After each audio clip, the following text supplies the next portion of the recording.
Hello guys, welcome back to my YouTube channel. If you're new here, please welcome. So you guys, nasinda uya nenyaya yanetsa muma streets, nyaya yechechi, nyaya yezviporofita, nyaya inogara ichinetsa nekundengendetsa muma streets, nyaya yekubata, nyaya yekunamata Mwari mumweya nemuzvokwadi.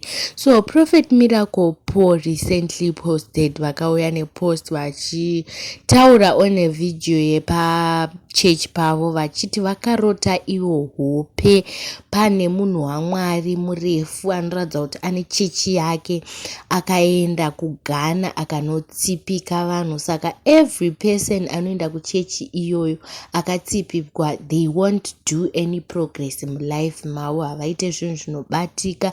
If they come in with businesses vanobva imomo vabroka, mamarriages anotsemuka, mamarriages akawanda, and also makawanda masingle ladies nemasingle gentlemen hamuna muchato dziri kuitikwa. People are not seeing kuti zvinhu hazvisi kufamba zvakanaka mukati mechurch because he built an altar kuGhana akanotsipika vanhu. So with the way that he described, vanhu vakupoma assumptions epfungwa dzavo kuti vaizama kureva nhingi nanhingi, vaizama kutaura nhingi nanhingi.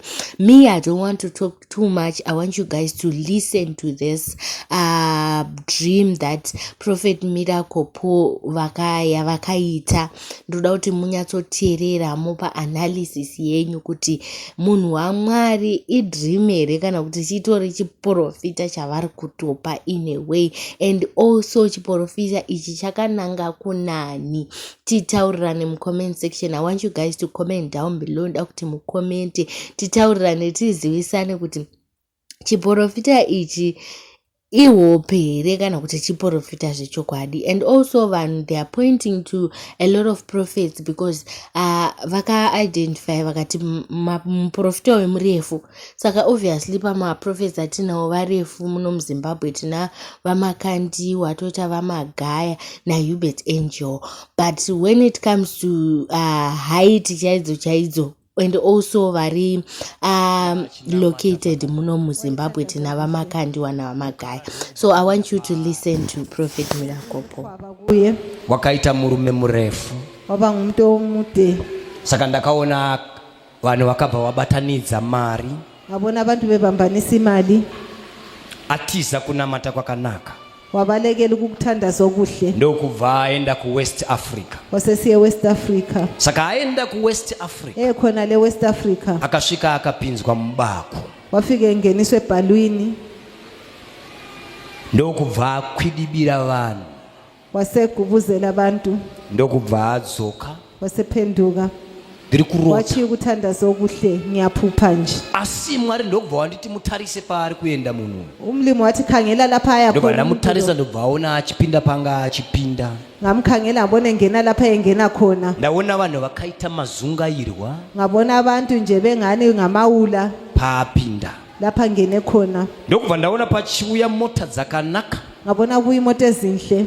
asi ndazoona vanhu vachibuda paari murume uyu Ngabona abantu bephuma vasina mota dzakanaka dzavaenda nadzo dziyasi. ngabona bengasela moto ezinhle leziyana babelazo. Unoenda nechakanaka, Uyahamba lokuhle, ihope idzi. uyikuphupha Uenda lo- nechakanaka, uhambe unobuda lokuhle, usina. uyaphuma ungelakho. Murume wandakarota wakaenda Undoda lo kuWest Africa, engamphuphayo ohamba eWest Africa. murume uyu akanga ari murefu, Undoda lo wayemude, akaenda akanopinzwa mubako. wahamba wayengeniswa ebhalwini.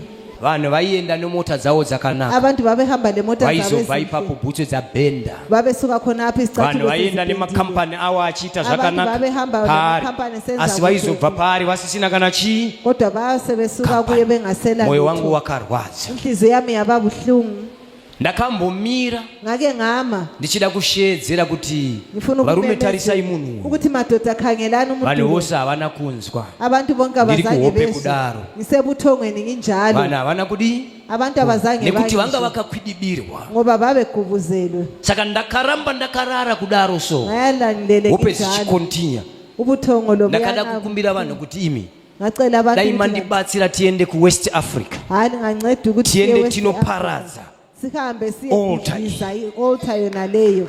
tiende tinoparadza altar ipi. Sihambe siyebhidliza leyo altar. altar yakabata vanhu. I-altar ebamba abantu.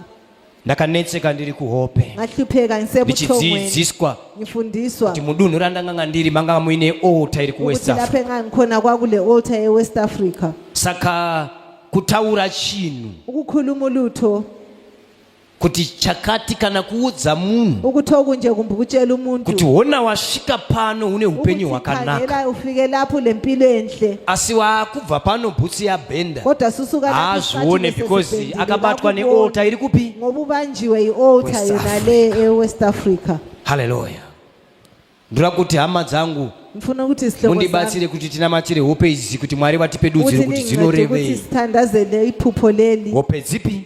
iphupho lona leli ukuthi umlimi asincede Kuti vanhu vanga vachipinda ukuthi abantu babe ngena vachienda pamunhu besiye emuntwini vaine tumabasa belongo vaine mamarriage wotobva paane divorce. asuke khonapho Ndakada sokulokuyalana. kuramba ndakanetseka kuti sei Ngangiyala nhlupheka Zvii ukuthi zviri kungani kumboitika. kuyini okwenzakalayo. saka chokwadi chehope dzakadai idzi Iqiniso lamaphupho lawa chinozongoita kuti vanhu vane maziso emweya sesu, kuzayenza ukuthi abantu vanhu vatange kurwadziwa nesu baqalise ukuzwa nekuti ubuhlungu vanotonge vachiona kuti pana kurota hope ngoba idzi. baye bekwazi ukuthi ukhona ophuphileyo iphupho leli. Kune vanhu vakabatwa Bakhona nealtar iri ababanjiweyo kuwest Africa. le altar yena le Kana eWest Africa. altar iyoyo tisina kuenda kunoiparadza, Nxa i-altar yena le singazange Iri West siyibhidliza eWest Africa. vana venyu vakabatwa Abantu nealtar abena iyoyo babanjwe i-altar yona leyo kana kudomudza Noma anogara ukumtshela. panzvimbo no marriage. endaweni akula mendo Ya, saka vanoungana bayabuthana havazvione kuti tese tiri pano hapana akaroorwa, hapana ababona ukuthi sonke anozviona. silapha asiyendanga kulobonayo.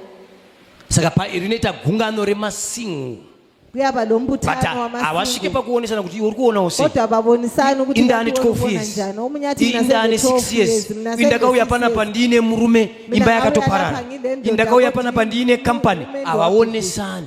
Zvakatorera Moses kwathathela uMose kuparadza altar yainzi Farao. ukubhidliza i-altar Altar yanga yakabata vanhu, i-altar le yayibamba abantu kudzvanya vanhu Ukubamba zvekuti umuntu, hauzvione. ukubandezela abantu ukuthi abakuboni. Vakomana, gungano raMwari kana takarigara, Umbuthano michato kaMlimi inofanirwa kuuya wasimfezi. mugungano raMwari.